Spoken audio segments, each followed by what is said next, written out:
बिस्मिल्लाहिर्रहमानिर्रहीम। Dear students, आज का जो हमारा टॉपिक है वो है सेंट्रल बैंक।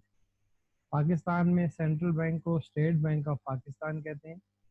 हम इसकी डेफिनेशन से स्टार्ट करते हैं कि समझते हैं कि what is central bank. Central bank basically एक ऐसा बैंक होता है किसी भी इकॉनमी के अंदर जो बैंकिंग सिस्टम को रेगुलेट और गाइड करता है।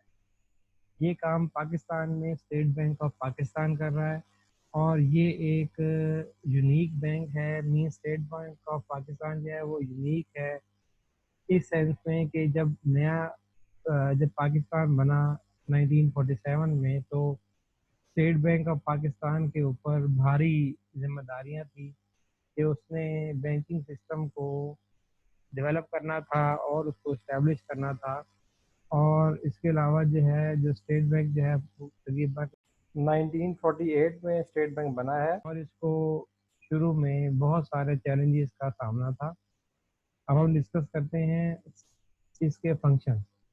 अगर हम स्टेट बैंक ऑफ पाकिस्तान के फंक्शंस को डिस्कस करें तो हम इसके फंक्शंस को क्लासीफाई कर सकते हैं इनटू ट्रेडिशनल फंक्शंस, जो फर्दर डिवाइड किए जा सकते हैं into primary and secondary.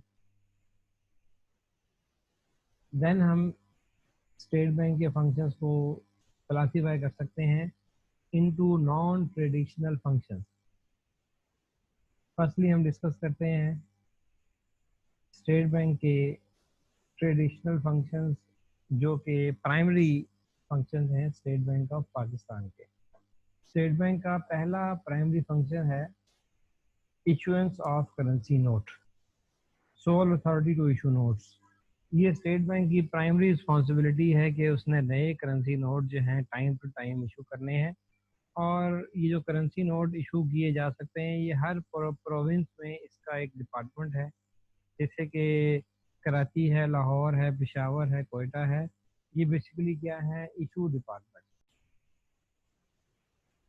State bank of Pakistan का सेकंड जो फंक्शन है ट्रेडिशनल, वो है conduct of monetary and credit policy. इस फंक्शन के अंदर बेसिकली जो स्टेट बैंक है वो मनी सप्लाई को कंट्रोल करता है और इसके लिए डिफरेंट इंस्ट्रूमेंट्स इस्तेमाल किए जाते हैं। जिसमें पहला है स्टेट बैंक का 3 डे रेपो रेट। ये जो 3 डे रेपो रेट है बेसिकली इसके थ्रू स्टेट बैंक जो है वो लैंडिंग फैसिलिटी प्रोवाइड करता है टू स्केड्यूल्ड बैंक, जो कि 3 दिन के लिए होती है। और इसके अंदर जो इंटरेस्ट रेट चार्ज किया जाता है बेसिकली वो मेन सिग्नल है, मेन एक टूल है इंटरेस्ट रेट। ये जो है बेसिकली इंटरेस्ट रेट चार्ज करने का जो है, इस फैसिलिटी के थ्रू जो इंटरेस्ट रेट चार्ज किया जाता है वो बेसिकली मेन एक टूल है जो मनी मार्केट को सिग्नल देता है इंटरेस्ट रेट के बारे में।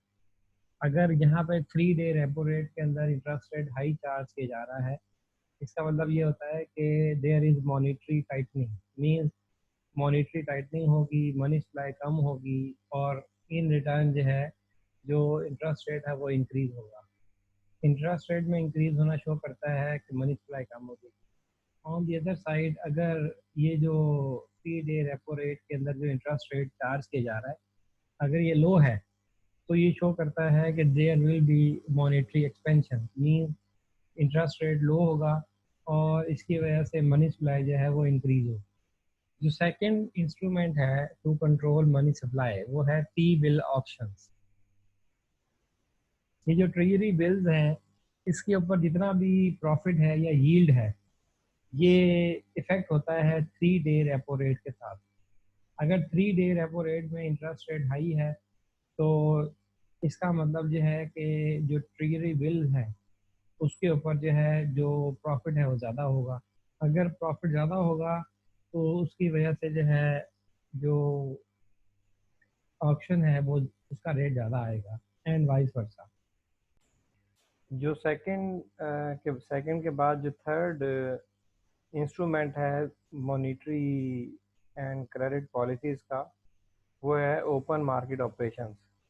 इस ओपन मार्केट ऑपरेशंस के थ्रू जो स्टेट बैंक है वो गवर्नमेंट सिक्योरिटीज़ की सेलिंग या परचेजिंग करता है, बॉन्ड्स की सेलिंग या परचेजिंग करता है।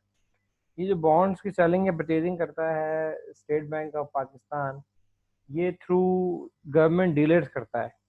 गवर्नमेंट लेट्स सपोज जो है वो बॉन्ड इशू करती है, डेट बॉन्ड जिसे हम कहते हैं, या गवर्नमेंट की सिक्योरिटीज हम इसे कहते हैं। पाकिस्तान में तो इसकी एग्जांपल कम मिलती है, लेकिन यूएसए के अंदर एक एग्जांपल हमें बड़ी क्लियर मिलती है कि यूएसए गवर्नमेंट जो है अपने डेट, गवर्नमेंट के डेट के बॉन्ड इशू करती है। लेट्स सपोज हम सपोज करते हैं कि पाकिस्तानी गवर्नमेंट जो है वो अपने डेट बॉन्ड इशू करती है, तो गवर्नमेंट इशू करती है थ्रू डीलर्स। अच्छा, अब स्टेट बैंक अगर ये बॉन्ड परचेज करता है, लेट्स सपोज 100 मिलियन का एक बॉन्ड है, स्टेट बैंक ने परचेज कर लिया थ्रू ओपन मार्केट ऑपरेशंस। अब जो स्टेट बैंक ने ये बॉन्ड परचेज किया through open market operation, government ने जब 100 मिलियन का बॉन्ड परचेज किया डीलर से थ्रू ओपन मार्केट ऑपरेशन, तो इससे क्या हुआ कि सेंट्रल बैंक ने बॉन्ड परचेज कर लिया थ्रू ओपन मार्केट ऑपरेशन, और 100 मिलियन जो रुपीस थे वो उस डीलर के अकाउंट में डाल दिए। तो अब वो जो डीलर के अकाउंट में गवर्नमेंट ने मीन स्टेट बैंक ने जो डीलर के अकाउंट में 100 मिलियन डाले बॉन्ड परचेज करके, अब वो 100 मिलियन जो है वो जो डीलर है वो बैंकिंग चैनल के अंदर ऐड हो जाएगा, बैंकिंग सिस्टम के अंदर वो ऐड हो जाएगा 100 मिलियन रुपीस। अब जो 100 मिलियन रुपीस है वो बैंकिंग सिस्टम में जब ऐड होंगे तो अल्टीमेटली वो आगे कंज्यूम होंगे। जब वो कंज्यूम होंगे तो इससे क्या होगा कि इकोनॉमी के अंदर 100 मिलियन रुपीस की जो सप्लाई है, मनी सप्लाई इंक्रीज हो जाएगी। तो ये था open market purchase of bond. इसी के ऑपोजिट अगर स्टेट बैंक वही बॉन्ड्स जो गवर्नमेंट के सिक्योरिटीज हैं या गवर्नमेंट के बॉन्ड है थ्रू डीलर अगर वो सेल कर देता है, मीन्स पहले स्टेट बैंक के पास वो बॉन्ड मौजूद था, अब स्टेट बैंक ने 100 मिलियन का बॉन्ड सेल कर दिया। अब जो 100 मिलियन का बॉन्ड सेल किया उस डीलर को, तो डीलर को 100 मिलियन जो है स्टेट बैंक को देने पड़े।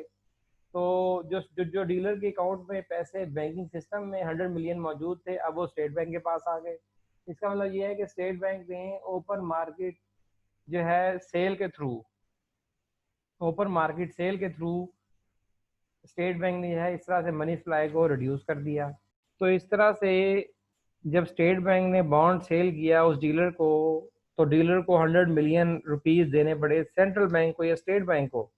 तो क्या हुआ कि जो पैसे पहले बैंकिंग चैनल में, बैंकिंग सिस्टम में मूव कर रहे थे 100 मिलियन रुपीस उस डीलर के, वो अब चले गए स्टेट बैंक के पास। तो इस तरह से जो इकोनॉमी है उसमें से 100 मिलियन रुपीस जो है वो थ्रू ओपन मार्केट ऑपरेशन जो है वो रिड्यूस हो गया।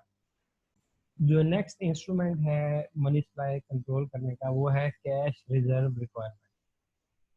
स्टेट बैंक जो है हर कमर्शियल बैंक का या स्केड्यूल्ड बैंक का, जो जितने भी ये बैंक्स हैं, इनका एक खास परसेंटेज जो है एज रिजर्व अपने पास होल्ड करता है। वो जो अपने पास स्टेट बैंक अपने पास एज रिजर्व अमाउंट होल्ड करता है, अगर उसमें चेंज आ जाए तो मनी सप्लाई में चेंज आ सकता है। कमर्शियल बैंक्स को एक खास परसेंटेज जो है अपने एसेट्स की in form of cash state bank को एज रिजर्व रिक्वायरमेंट रखवाना पड़ता है। अगर ये कैश रिजर्व रेशो में चेंज आता है तो इससे मनी सप्लाई इंक्रीज भी हो सकती है और डिक्रीज भी हो सकती है। लेट्स सपोज कि पहले स्टेट बैंक में जो कैश रिजर्व की परसेंटेज कही हुई थी वो थी 5%। अब स्टेट बैंक इसको इंक्रीज कर देता है 20%। तो अब क्या होगा कि पहले स्टेट बैंक के पास जो टोटल बैंकिंग सेक्टर है उसके एसेट से 5%, अब स्टेट बैंक के पास एसेट चले आते हैं 20%, मीन 15% एसेट जो है स्टेट बैंक के पास इंक्रीज हो गए हैं, और कमर्शियल बैंक के 15% एसेट जो है वो रिड्यूस हो गए। एसेट रिड्यूस होने का मतलब ये है कि अब कमर्शियल बैंक के पास 15% कैश कम है। जब 15% कैश कम होगा तो वो 15% का बिजनेस जो है वो नहीं कर पाएंगे, आगे लोन नहीं दे पाएंगे, जिसकी वजह से मनी क्रिएशन का प्रोसेस जो है वो स्लो डाउन हो जाएगा। तो इस तरीके से क्या होगा कि जब मनी क्रिएशन स्लो डाउन हो जाएगी तो मनी सप्लाई इकोनॉमी के अंदर 15% जैसे हमने बात की इनिशियली जो है वो कम हो जाएगी। तो उसकी वजह से आगे जो है जो कैश क्रिएशन की, जो मनी क्रिएशन का प्रोसेस है वो भी स्लो हो जाएगा। तो इस तरह से मनी सप्लाई कम की जा सकती है। अब इसके ऑल्टरनेटिवली क्या हो सकता है, अगर state bank through cash reserve requirement money supply को इंक्रीज करना चाहे तो उसके लिए हम सपोज करते हैं कि लेट्स सपोज जो कैश रिजर्व रिक्वायरमेंट थी वो 20% थी, अब स्टेट बैंक ने उसे कम करके कर दिया है 10%। अब 10% मतलब ये है कि अब कमर्शियल बैंक के पास 10% जो एसेट्स है वो इंक्रीज कर गए इन फॉर्म ऑफ कैश। अब कमर्शियल बैंक उन एडिशनल 10% एसेट्स को आगे फर्दर लैंडिंग के लिए यूज कर सकते हैं और उससे प्रॉफिट जनरेट कर सकते हैं। और अब जो है इस तरीके से जो मनी सप्लाई है इकोनॉमी के अंदर वो 10% इंक्रीज कर दी है। अब ये चीज शो करती है कि मनी सप्लाई जो है कैश रिजर्व रिक्वायरमेंट के थ्रू इंक्रीज भी की जा सकती है और डिक्रीज भी की जा सकती है। नेक्स्ट प्राइमरी फंक्शन है स्टेट बैंक का, वो है regulation and supervision of financial system. State bank की रिस्पॉन्सिबिलिटी है कि वो फाइनेंशियल सिस्टम को प्रोटेक्ट करे, उसको सेफ गार्ड प्रोवाइड करे। फाइनेंशियल सिस्टम का मतलब क्या है कि जो हमारे पास बैंक हैं, लेट्स सपोज कमर्शियल बैंक हैं, स्पेशलाइज्ड बैंक हैं, डेवलपमेंट फाइनेंस इंस्टीट्यूशन हैं, माइक्रो फाइनेंस बैंक हैं, नॉन बैंकिंग फाइनेंस कंपनीज हैं, लीजिंग कंपनीज जिसे हम कहते हैं, इनको सेफ गार्ड प्रोवाइड करे, इनको प्रोटेक्शन प्रोवाइड करे। इस मकसद के लिए स्टेट बैंक जो है of site and on site monitoring का एक प्रोसीजर स्टार्ट करता है। अगर हम देखें कि ऑफ साइट मॉनिटरिंग क्या है, तो हम देखते हैं कि स्टेट बैंक को हर बैंक जो है कुछ अरसे के बाद कुछ रिटर्न जमा कराता है। वो रिटर्न बेसिकली बता रही होती है कि बैंक का बिजनेस कितना रहा, बैंक को प्रॉफिट कितना मिला स्पेसिफिक टाइम में। तो ये है स्टेट बैंक की ऑफ साइट मॉनिटरिंग का एक प्रोसीजर।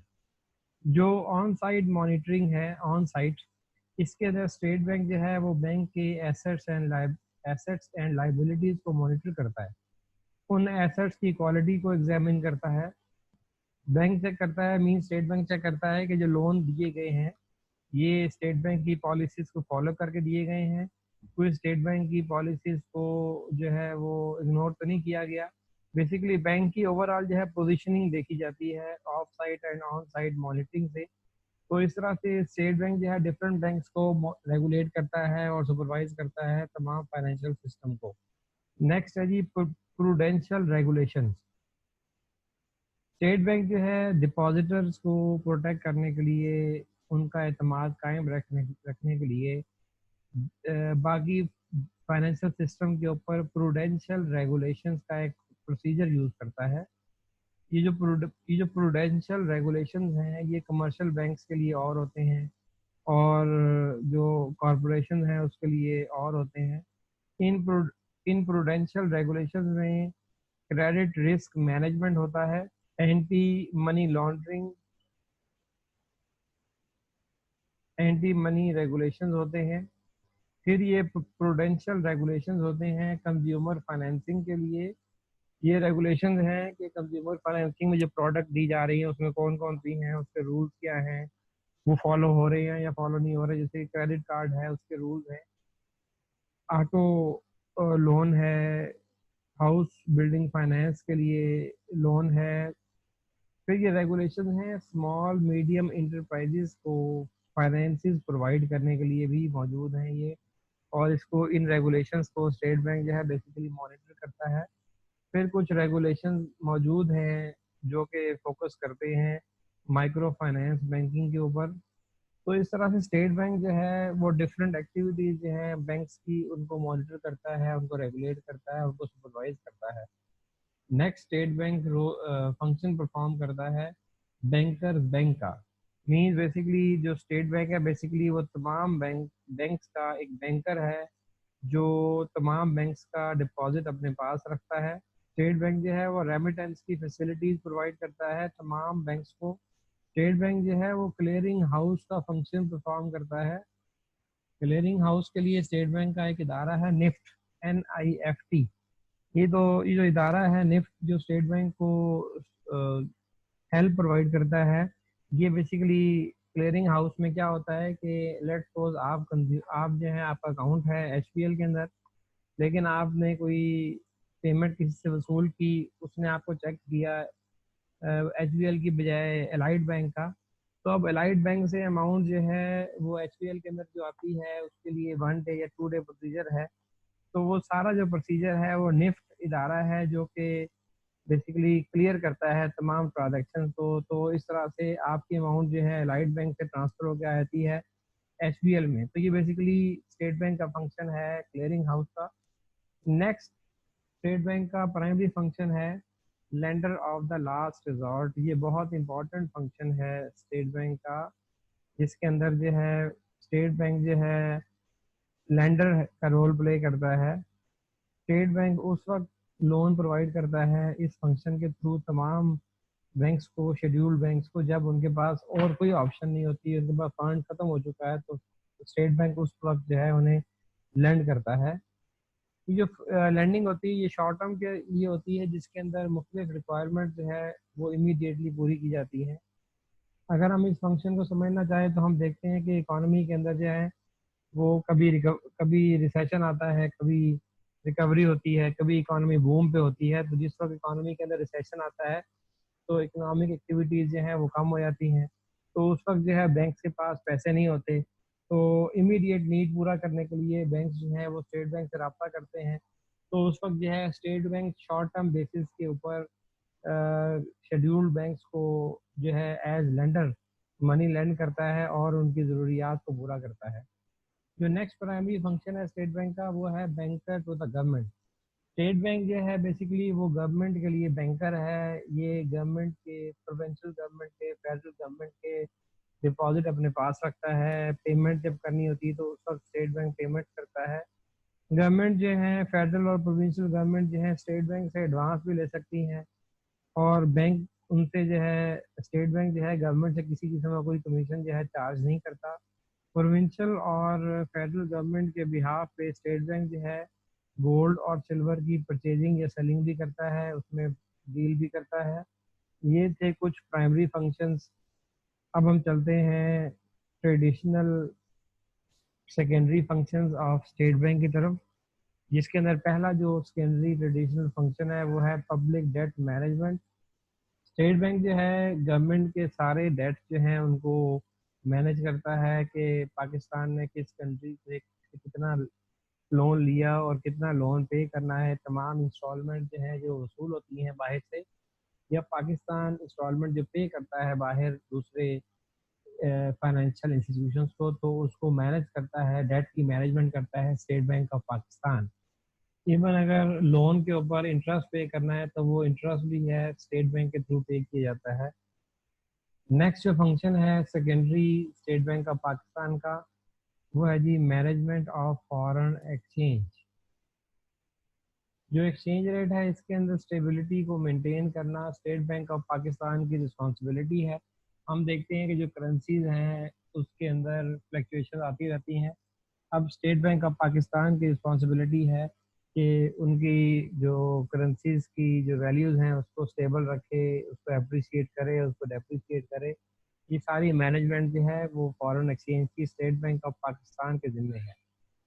जो नेक्स्ट फंक्शन है स्टेट बैंक ऑफ पाकिस्तान का वो ये है कि स्टेट बैंक ऑफ पाकिस्तान जो है वो मॉनेटरी मैटर्स में गवर्नमेंट को एडवाइस देता है कि मनी सप्लाई को इंक्रीज किया जाए या मनी सप्लाई को रिड्यूस किया जाए, मॉनेटरी पॉलिसी किस तरह से चेंज की जाए। हम देखते हैं कि हर 3 महीने के बाद क्वार्टरली एक मॉनेटरी पॉलिसी न्यू आती है गवर्नमेंट ऑफ पाकिस्तान की तरफ से, जो कि state bank of Pakistan device करता है।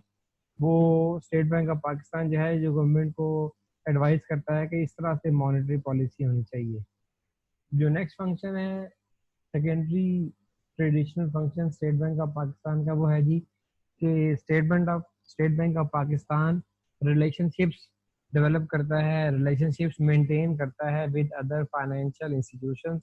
अदर फाइनेंशियल इंस्टीट्यूशंस कौन कौन सी हैं, जैसे कि हम देखते हैं कि वर्ल्ड बैंक है, एशियन डेवलपमेंट बैंक है, IMF है। तो इनके साथ जो रिलेशनशिप्स है वो मेंटेन करता है स्टेट बैंक ऑफ पाकिस्तान। वहाँ से कितनी अमाउंट आ रही है एज लोन और या एज फॉरेन एड, और कितनी अमाउंट पाकिस्तान ने कब पे करनी है, ये सारी ट्रांजैक्शन जो है स्टेट बैंक ऑफ पाकिस्तान के थ्रू गवर्नमेंट ऑफ पाकिस्तान करती है। तो ये थे कुछ ट्रेडिशनल सेकेंडरी फंक्शंस।